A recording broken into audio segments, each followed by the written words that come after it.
দিনটা ছিল দোল পূর্ণিমার পরের দিন শনিবার। সবাই মিলে আমরা রং খেলছিলাম আর পিকনিক করছিলাম। আর আমাদের পিকনিক মানে ছেলেরা রান্না করবে আর বউরা শুধু খাবে। তো যাই হোক, সেই মতোই কিন্তু তারা বাজার করে রান্না শুরু করে দিয়েছে।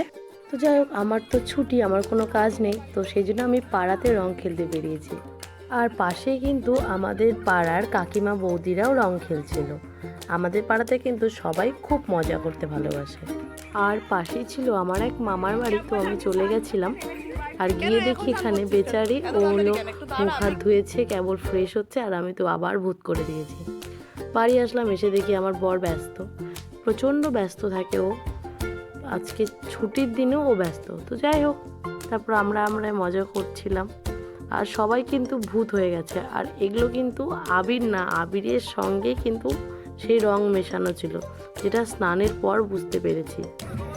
দুপুর গড়িয়ে বিকেল হতে চললো, কিন্তু এদের রং খেলা শেষ হচ্ছে না। এরা আবির নেবে না, রং নেবে।